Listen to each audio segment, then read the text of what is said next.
Unieron a esta dinámica que ha sido de lo más interesante y ahora platicaremos sobre ello. Exactamente. Sí.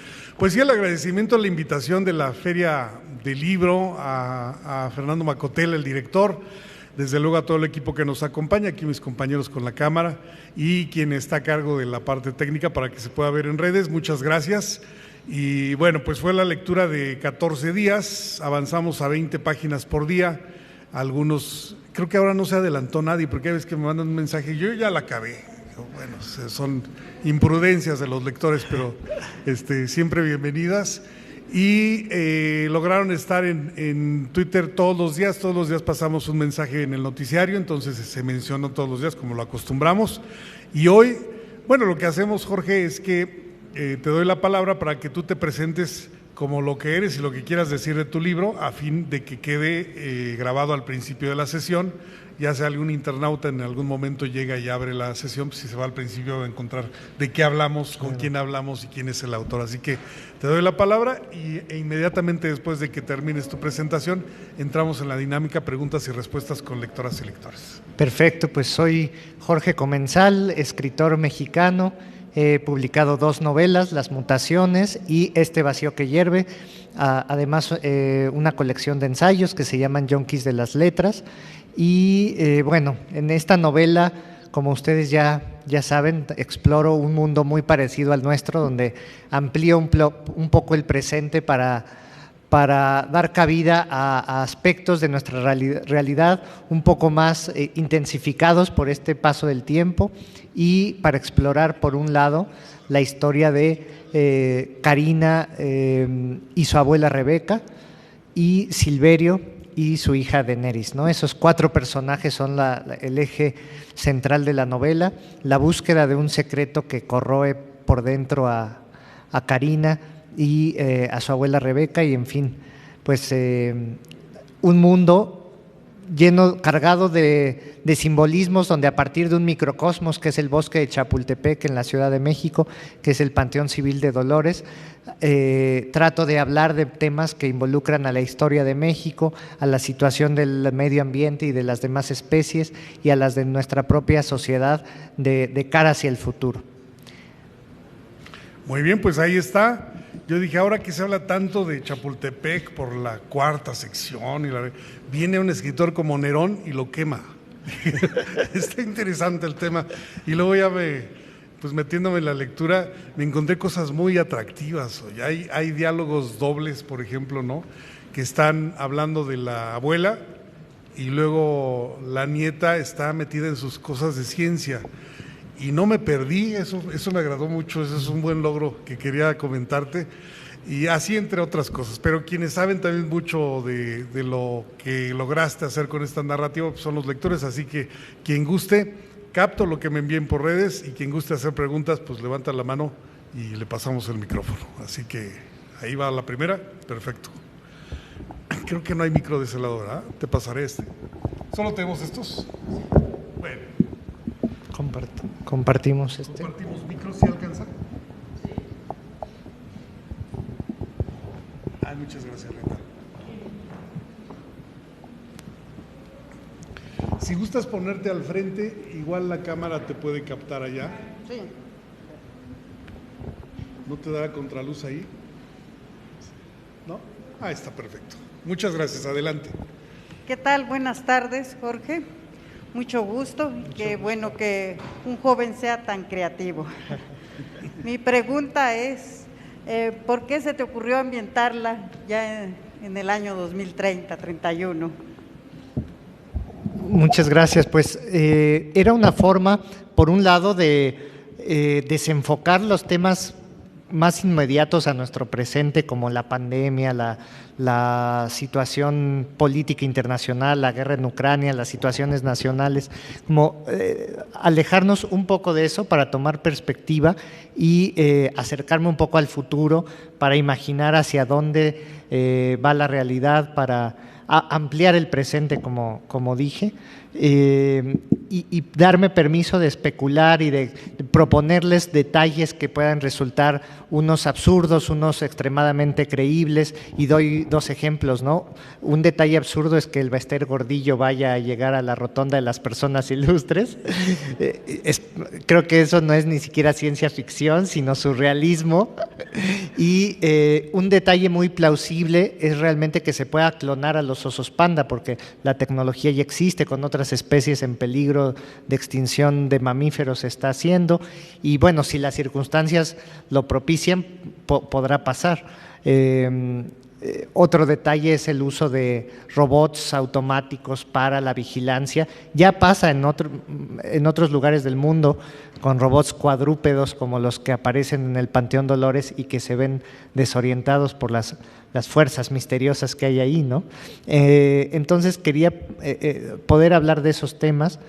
Y por otro lado, hablar del recrudecimiento de fenómenos que ya están pasando. Un ejemplo es el incendio del Bosque de la Primavera en Guadalajara que ha habido estos días y que ha causado una intoxicación del aire absoluta. Entonces, un bosque cerca de una ciudad, cómo genera una situación irrespirable de contingencia. Aquí mismo hemos tenido contingencia ambiental este fin de semana. Ahora hay una polémica en Nuevo León por la escasez de agua, y la escasez de agua es un tema muy presente, soterrado en la novela, que incluso ya está causando una diáspora del norte hacia el centro y hacia el sur. En fin, quería mencionar esos puntos, ¿no? como telón de fondo de la historia de los personajes centrales. Gracias. Bueno, Lulú, adelante con la pregunta. Gracias, Jorge. Uno de los personajes más interesantes que yo tengo es Silverio, porque puede resultar contradictorio, es decir, es un hombre que trabaja en un panteón, pero se preocupa por su hija, de alguna manera, a su manera, se preocupa por su compañero, el Tepo, ¿no?, que pues dormía en la tumba de su esposa que murió en el 85. ¿Cómo pensar en un personaje así? Aparte, la parte mala de él, pues bueno, se droga, entiende todo este manejo que hay en el panteón, que existe, debe de existir, desgraciadamente. ¿Cómo haces delineas este personaje? ¿Cómo lo estructuras? Muchas gracias por la pregunta. Pues él surgió por una necesidad narrativa de tener una perspectiva dentro del panteón, y a partir de eso fue creciendo orgánicamente, y digamos que se ganó su lugar como protagonista de la novela sin que yo lo hubiera sabido desde un principio, porque en un principio Karina y su abuela Rebeca van en busca de una tumba, y yo me pregunto por qué la van a buscar en ese momento, por qué ellas, qué van a encontrar oculto en esa sepultura, y Silverio comienza a adquirir importancia porque él conoce la historia del panteón mejor que nadie más, entonces es nuestro guía en este viaje casi al inframundo, literalmente, porque en buena parte de la novela, algo que debe ser desconcertante, ¿no?, que él está enterrado, está consciente, pero está bajo tierra, y entonces es un viaje al inframundo por el cual nos guía Silverio en el panteón, y le agarré mucho cariño también a él a través de su relación con su hija, porque como bien dices, es contradictorio, es un ejemplo primero de un padre desobligado, de un padre irresponsable, de un padre ausente, y a partir de su experiencia cercana a la muerte trata de reivindicarse, trata de acercarse a ella y conocer a su hija adolescente desde una perspectiva muy horizontal. O sea, como él no tiene derecho a ser una autoridad para ella, porque nunca ha sido un padre responsable, pues trata de acercársele desde otro lugar, con menor superioridad. Y eso permite diálogos donde chocan sus ideas abiertamente, donde él aprovecha esta curiosidad y esta voracidad por conocimiento que tiene para estudiar cosas que lo acerquen a ella, ver videos de animales, de fauna silvestre, enterarse sobre la historia también del zoológico de Chapultepec. Y por supuesto también es el rostro humano de una sociedad donde hay corrupción e ilegalidad, en la que participamos casi todos de alguna manera, ¿no?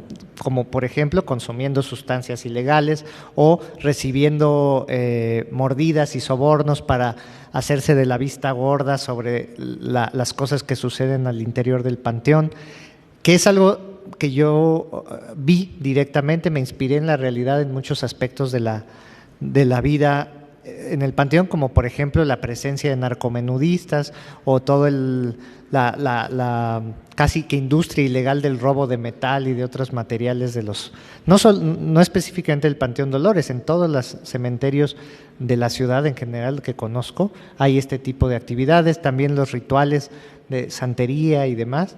Entonces él es el que nos permite acercarnos a eso y también proponer un punto de vista sobre cómo vincularnos con la muerte, con lo tétrico, con lo lúgubre, a través del conocimiento, del humor, de una convivencia con los difuntos, que no involucre tanto el miedo como la curiosidad y el conocimiento. Gracias. No, gracias a usted. Ay, perdón, te agradezco. Bueno, se me olvidó decirles al principio, pero Jorge es muy solicitado, entonces tiene después de esta sala otra a las 19 horas, entonces vamos a hacer lo posible por acabar un poquito antes que siempre y tal vez lo de la firma de libros va a ser un poco difícil, pero si gustan seguirlo, va para otra sala de 7 a casi 8 estarás ahí, ¿no? Muy bien. Bueno, pues eso es. Si hay otra pregunta acá, adelante.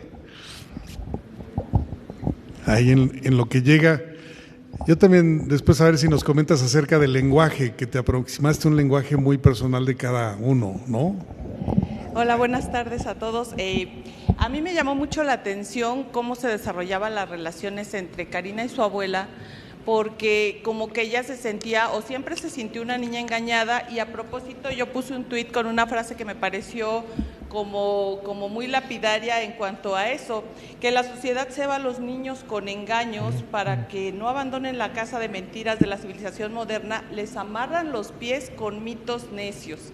Karina odiaba las cuestiones de que porque decían que había fantasmas y cosas sobrenaturales y pensaba que su abuelita estaba loca porque había visto un fantasma. Y Silverio, dentro de que estaba en un orden de conocimiento diferente que Karina, sí, pero también la cuestión de que a su mamá la secta evangélica o cristiana la tuviera tan atrapada, también le parecía como deplorable.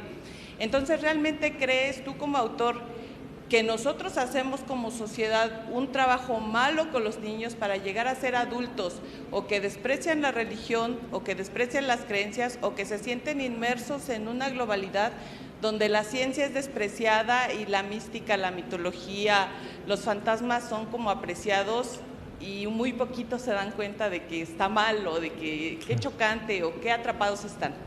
Gracias, pues fíjate que Karina es un personaje cuyo principal mecanismo de defensa ante las dificultades de su vida ha sido el control, la comprensión a través de la ciencia, ¿no? De la visión mecanicista, fisicalista del mundo. Y a pesar de eso, y eso es con lo que yo quería confrontar a este personaje,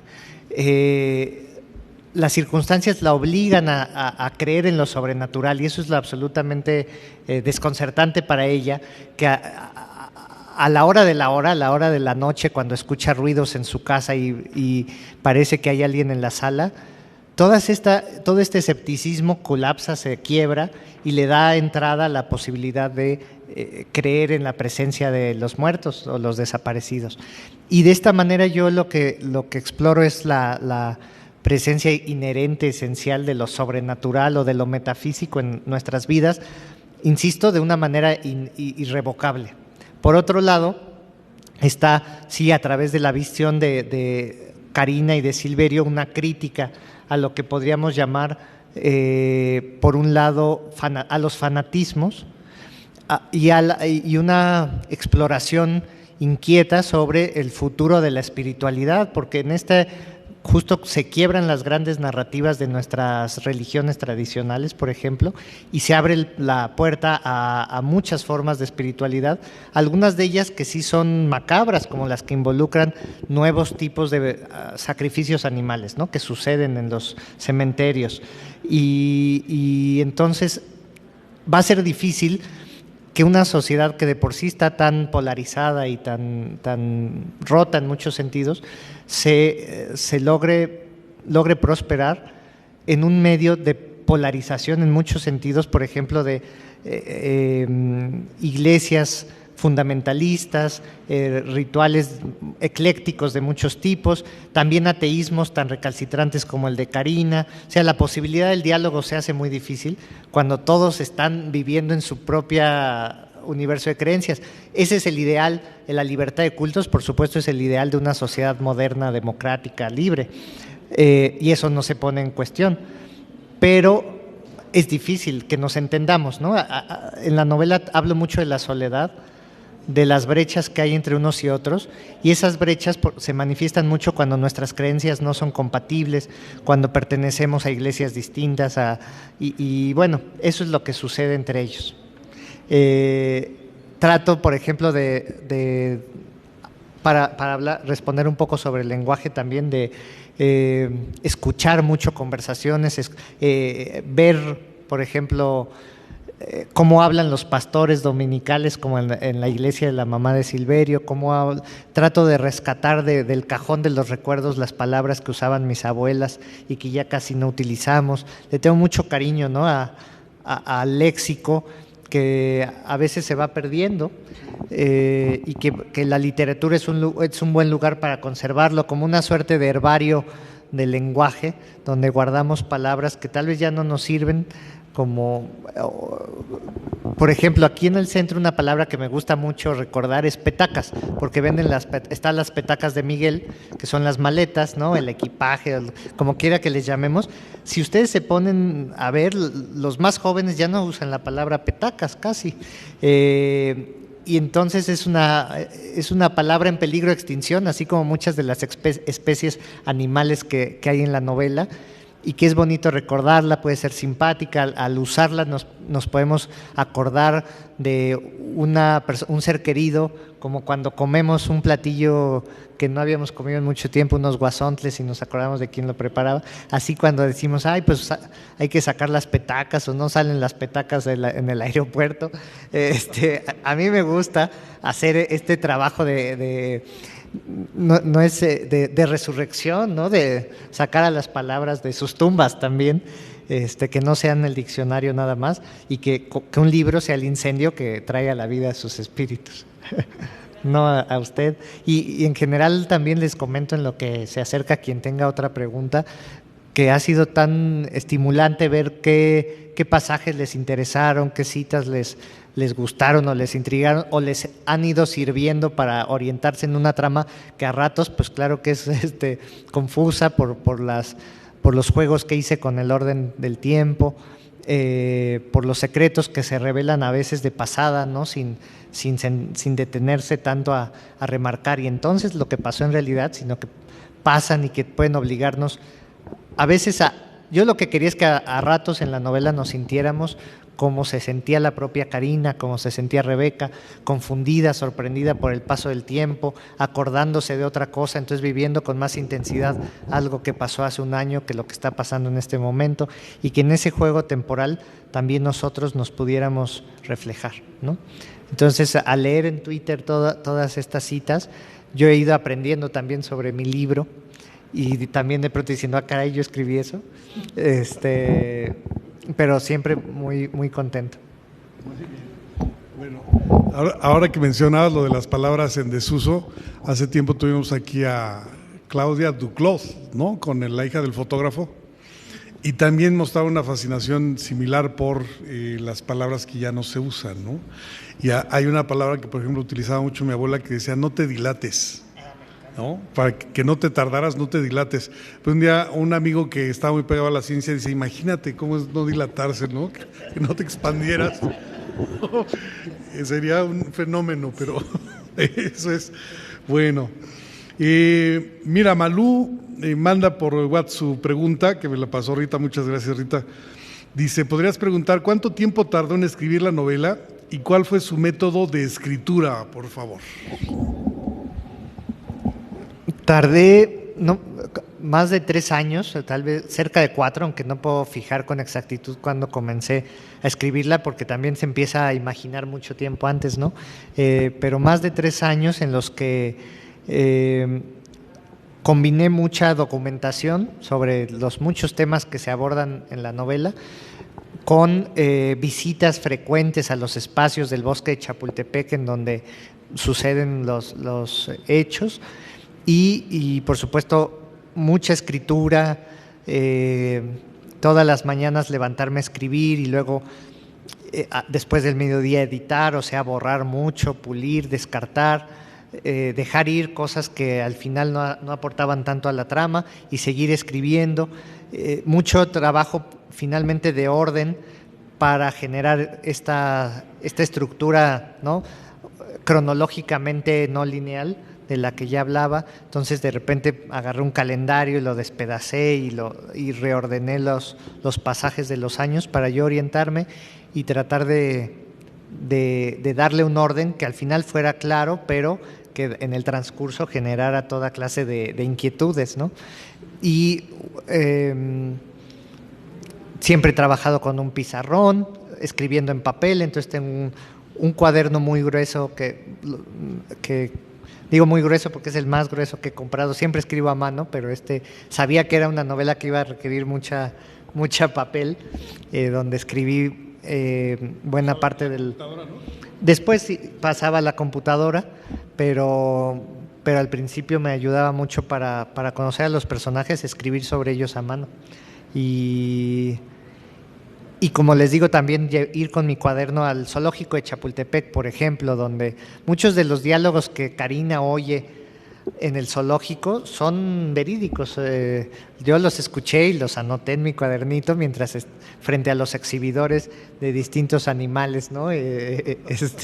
Uno memorable para mí fue de una pareja que le pregunta a ella, que él dice, creo, eso es lo que comen en Oaxaca. Estábamos parados frente al exhibidor de unos venados que estaban comiendo hierba y ella le pregunta, ¿quelites? Y él dice, no, venado. Y lo raro y se me hizo memorable porque dice, eso es lo que comen en Oaxaca, y yo creo que por eso ella creyó que se refería a la hierba y no a los animalones con cuernos que teníamos enfrente, ¿no? Y aparte, pues venado se come en muchos lados, no nada más en Oaxaca. En fin, me pareció sin peregrino ese comentario y le quise también hacer su lugar en este relicario, ¿no? Sí, fíjate que a mí me llamó también la atención porque a veces... No sé a quién le escuché alguna vez que decía que ir al zoológico es ir a un museo vivo en el sentido más estricto del término, porque puedes decir que una pintura pues está muy viva o una escultura, pero en este caso sí era ir a observar la vida, que de otra forma no podrías ni estando en el lugar de donde fuera el animal. Imagínate en África con un león enfrente, pues ya no lo cuentas, ¿no? Entonces eso era... Pero sí, generalmente los comentarios van por el lado del, no sé qué será eso, pero siempre, ay, mira, se parece a tu tía, ¿no? Y sobre todo llegas al área de los simios, ay, como tu papá, mira, ¿no? Entonces siempre se asocia algo humorístico, por lo menos en los recorridos que yo he hecho. El oso polar es impresionante, y en el zoológico de acá que uno entra a una parte como subterránea, que no lo es tanto, sino una parte donde está el vidrio y se puede ver cómo nada el oso, pero cuando se sumerge se le mueven todas las capilaridades de la piel, es impresionante, ¿no? Y el oso parece que se da gusto subiendo y bajando, ¿no? Observar eso y estar reflexionando sobre el animal para mí es muy gustoso, pero no tarda en llegar. Mira, como tu abuelito, mira.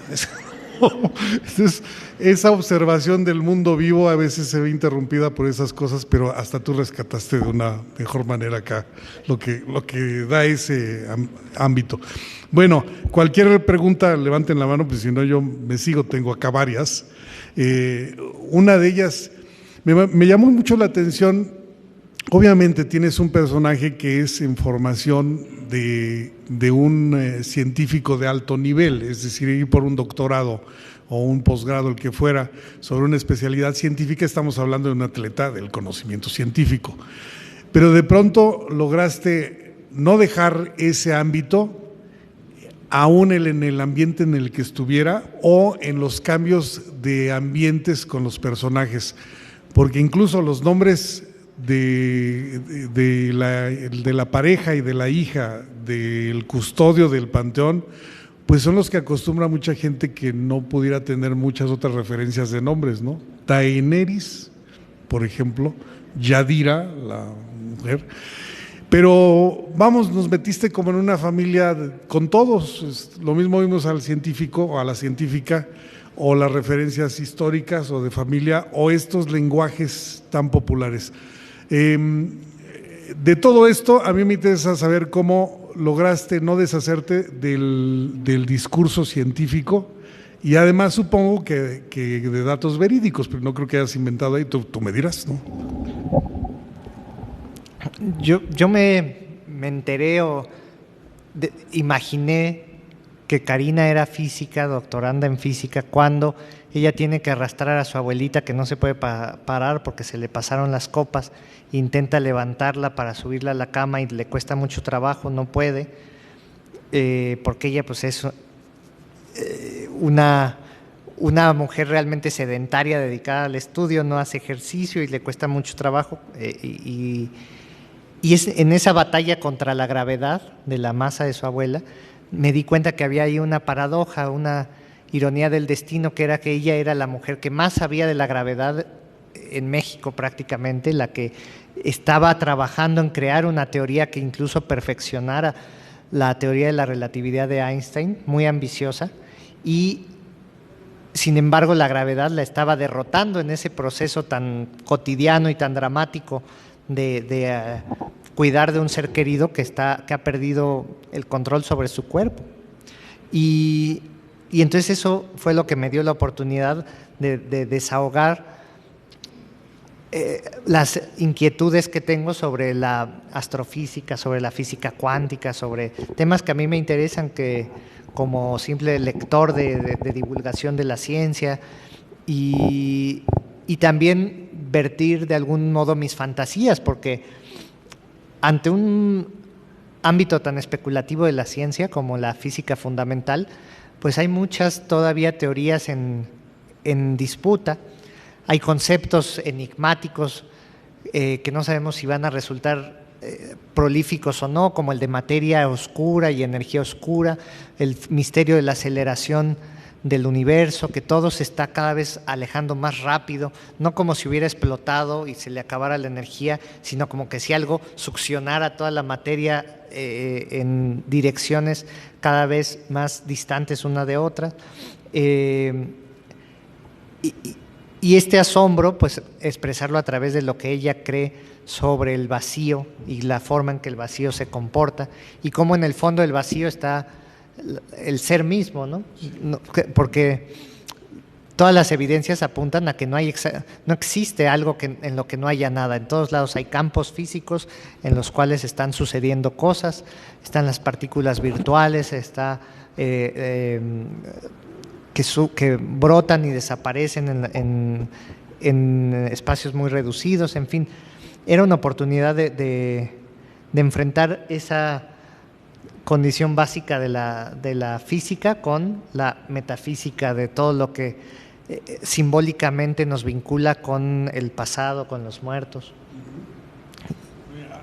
Hay otra parte que a mí también me llamó la atención cuando se empieza a hacer relación a las cuestiones de Japón y se habla de la nieve y se está hablando del fuego, y de pronto planteas la relación como de la nieve y el fuego, o el fuego y el agua, con referencias a nombres japoneses, que tengo la duda, ¿no?, si son reales o no, y de dónde vino la social. ¿Te encontraste esa situación en el camino de la imaginación, o ya por algún plan tenías que plantearte haber unido fuego y nieve, o fuego y agua, o nieve, agua y fuego? Tú me dirás.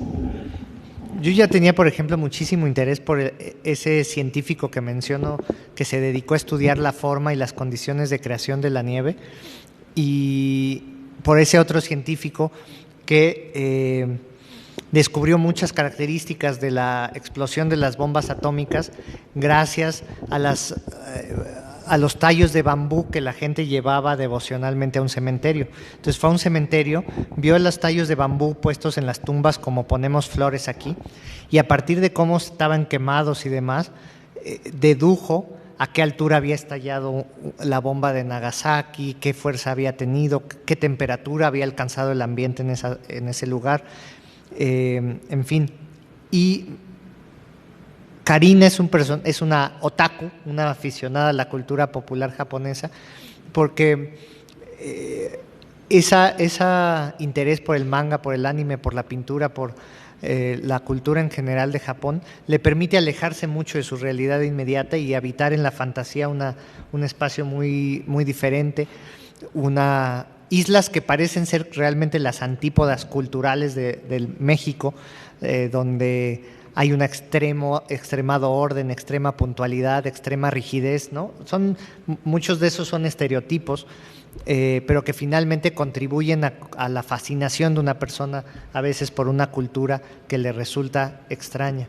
Y por supuesto, el interés por la nieve, en particular, también habla de este instinto que tenía Karina, instinto de física, de científica desde niña. Se da cuenta que no es normal que los hielos floten, y eso le intriga, que el cambio de estado de la materia, cosas a las que nos acostumbramos de inmediato, pero que si tratamos de descolocarnos son sorprendentes, que algo que pueda ser duro y luego sea líquido y luego desaparezca porque se dispersó en el aire, es fascinante, ¿no? Si lo logramos ver con ojos limpios, tal vez de niño curioso, como fue Karina. Muy bien, hay una pregunta en la red. Dice, ¿por qué situar la novela en 2030? Yo también me pregunté eso, ¿podía ser el 40 o podía ser el 50? Tú le dijiste el 30, pues ya nos dirás por qué. Dice, ¿no está muy cerca? ¿Ve tan cerca esta realidad? Pues justo creo que ya también de lo que platicábamos es que esta cercanía era parte de lo que yo buscaba, para que se confundiera en cierta medida con el presente, para que no pensáramos que es un futuro implausible, porque tal vez cuando pensamos en algo muy lejano, lo descartamos como problema de otros, porque ya les tocará a otras generaciones, o como algo que realmente está más bien en el ámbito de la fantasía. Y en este caso, yo pienso más bien que planteé escenarios del presente, acaso un poco ficcionalizados, para que hablen de una realidad en general y no concreta, ¿no? No estoy apostando a que en 8 años se va a quemar el bosque de Chapultepec, sino que es algo que ya está pasando de muchas maneras en nuestro mundo. Y bueno, de hecho ha habido incendios accidentales en el Panteón Dolores en estos últimos años,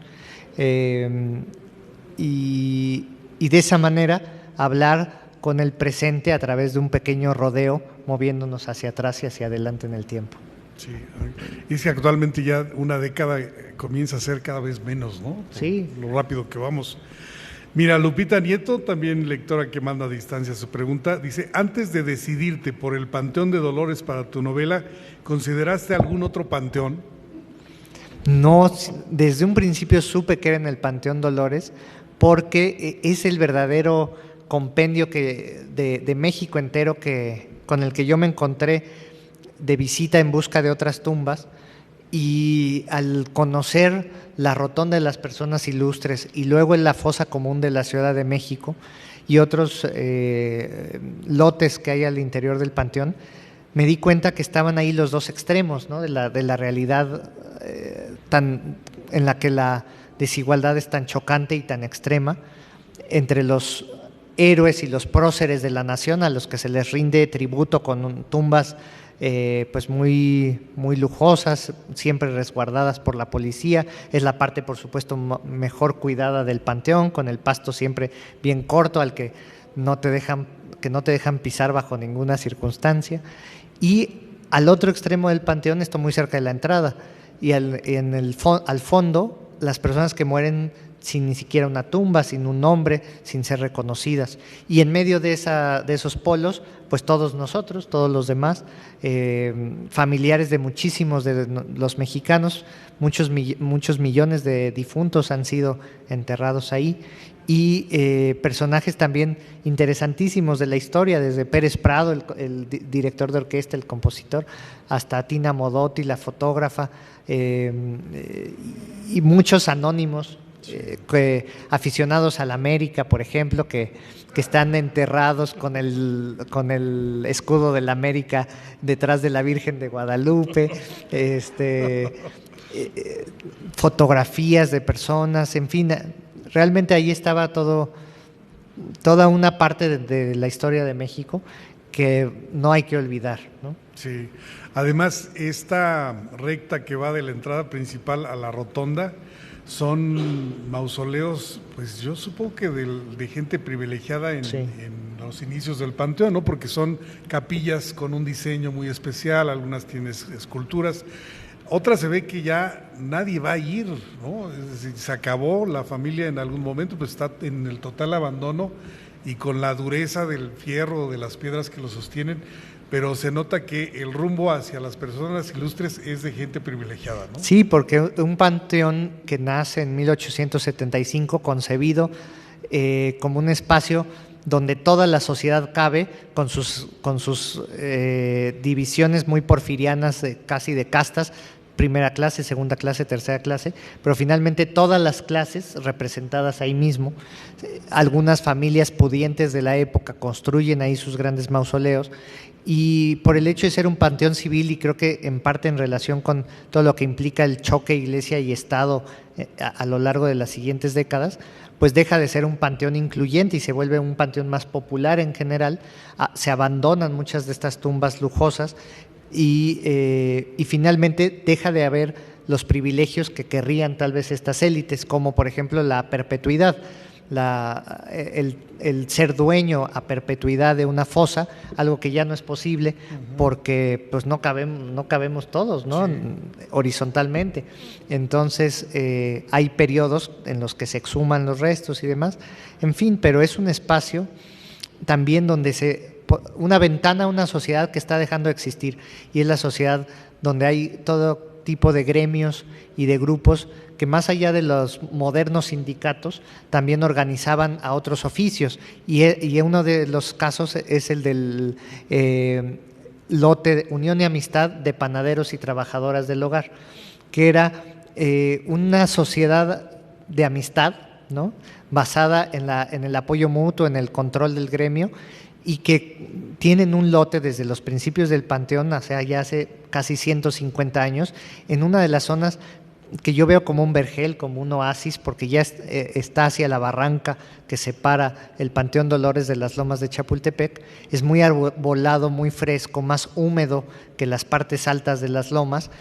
Y entonces las lomas en general, no de las de Chapultepec, sino las lomas de Tacubaya, donde está el Panteón, la loma es reseca y esa zona es húmeda, y entonces ahí hay más sombra y musgo, y el ambiente es muy diferente y muy especial. En ese lugar fue donde se refugia uno de los personajes sorpresivos de la novela, debajo de la capilla del lote Unión Amistad. Y bueno, es un lugar de la Ciudad de México al que le tengo un enorme cariño. Mira, pues sí. Yo cuando entrevisté a Jorge, hay una pregunta acá, ahorita la veo.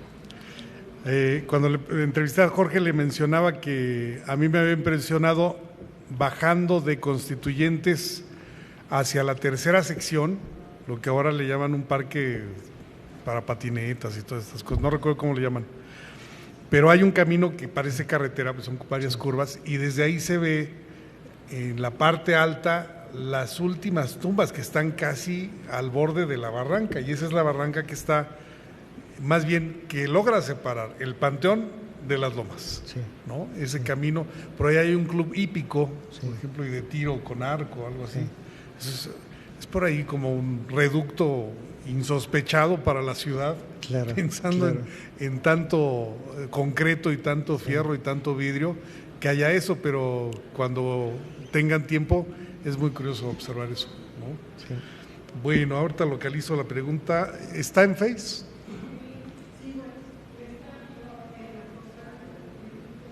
Ok. Bueno, ahorita lo localizo. Vamos a las frases mientras Bueno, te explico porque nada más pedí las frases y no te expliqué qué era. Yo les digo que siempre que haces una lectura como lector simplemente te enfrentas a algunas frases que te llaman la atención y hasta te gustan y las apartas o las comentas. Yo dije, ¿por qué no las reunimos? Y entonces cada quien que tenga sus frases preferidas. Pero si llegan a coincidir 3 de tus 5 frases de algún lector o lectora con las tuyas, se lleva un libro. Ahora, es también la intención de que leyendo pues andes como cazador de frases, ¿no? Una frase ni buena ni mala, sino que me guste, que uno considere que pues, es un logro haberla leído bien. Sí. Y tú como escritor que a lo mejor te costó trabajo alguna, ¿no? Sí. Siempre lo digo, a Bev apartó una frase, dijo, es la frase que más me ha costado todos los libros que he escrito. Entonces tenía que estar ahí entre sus 5 frases, ¿no? Esa es la intención y bueno, a mí me dijeron que estaba loco, que nunca se iba a poder, que quién le iba a atinar. Bueno, ya una vez ya le atinó una lectora, se llevó 34 libros. Ahora tenemos, ¿cuántos, Rita? 32. Ya va casi por el mismo número. Hay 32 libros. Si no le atina a nadie, se acumula y así hasta que le atinen. A 3 de tus 5 frases. Okay. Antes les pedía al autor 3 y a los lectores 3, hasta que Lina Meruán, creo que se llama, la escritora chilena, me dijo, oye, es muy buena dinámica, pero darles un margen de triunfo a ellos, por favor, pídele al autor 5 y así ya tienen de 5 oportunidades 3, de fallar incluso 2 veces, ¿no? Claro. Por eso es que te pedí las 5 frases y es la dinámica. Entonces, si gustas leernos tus 5 frases. Pues esperemos que sí esté aquí quien. Pues sí, los lectores que enviaron coincidan. antes de esto, vía correo, los que quieren participar, pues ya enviaron sus frases para que no vaya a ser que ya que las dijiste diga, precisamente yo había pensado en esa, ¿no? Claro. No, es legal esto. 5 frases. No se puede viajar al pasado porque el pasado no es un lugar, sino la parte más profunda de la realidad presente. Otra que también vi en Twitter, la verdad me la recordaron, y es el fuego, ese ángel guardián voluble y peligroso que ha iluminado, alimentado, calentado y protegido a los seres humanos desde antes de que fueran Homo sapiens. Otra que describe la situación de Silverio en cierto momento. A pesar de la viscosa eternidad que lo engullía, podía reírse un poco al acordarse de la manera en que timó a los aleluyas cuando lo quisieron exorcizar. Yo traje de más, solo son 5, ¿verdad? Son 5. No le ha atinado nadie ni a una. Entonces nos seguimos con otra. El cielo de esta no creo que haya nadie. El cielo de esa tarde parecía la espalda amoratada de un dios con hipostasia. Así le llamaban los médicos forenses a la sangre sin oxígeno que se depositaba en las partes bajas de los cadáveres. Esta estuvo muy lúgubre. Sí. Ahí va. Ya ven, qué sorpresas. Esa mariposa anodina había sobrevivido al meteorito que acabó con los dinosaurios. Esta la elegí realmente porque alguien compartió una foto en Twitter de la mariposa y eso me agradó mucho, me entusiasma cuando tienen la curiosidad de buscar algunas de las muchas especies animales a las que convoqué en la novela. Y entonces escogí a la Bravonia brevicornis, esta mariposa, y también una descripción del emú. Su mayor rareza no es el huevo verde ni el cuero azul de su alargado cuello, sino la incubación masculina de los huevos. El padre se consagra abnegadamente a ellos. Esas son las que traje. Muy bien. Nadie le dio a los 3. Pues una de todas. Yo sigo teniendo esperanza con eso, ¿no? Y mira, aquí ya me rescataron el comentario de Francisco Buenaventura, que es un lector muy asiduo. Dice, qué bien se lee la divulgación científica en la novela. Gracias por esa dosis de ciencia, desde el magnetismo, la gravedad y hasta de carne cultivada. Sí. Otro de los ejemplos sobre el futuro inmediato, la carne de probeta, que le llaman la carne de laboratorio, que ya se está creando en algunos lugares y que probablemente nunca llegue a ser un sustituto viable económicamente de la carne animal, pero que también nos habla del momento histórico tan extraño en que estamos viviendo, donde en los laboratorios ya pueden reproducir células musculares hasta generar unas masas de carne, literalmente, sin que hayan pasado por el cuerpo de un ser vivo. Y eso sucede ya, y ya en la novela, no en la realidad, ya llegó a un restaurante fifí de Interlomas. En la realidad no ha llegado a México eso. Bueno. Y esos juegos me permitían, ¿no? Ese pequeño viaje al futuro. Y pues la ciencia yo la propongo en la novela como un enorme tesoro a través del cual podemos conocer y disfrutar este mundo y sorprendernos de él y sentir que vale la pena habitarlo a pesar de todas las dificultades que vivimos en él, ¿no? Sí, pues es una invitación al acercamiento a la ciencia. A mí se me hizo desde el asombro, sí. Y además encontrar formas narrativas para explicarnos a nosotros mismos lo que es el fenómeno científico, sí.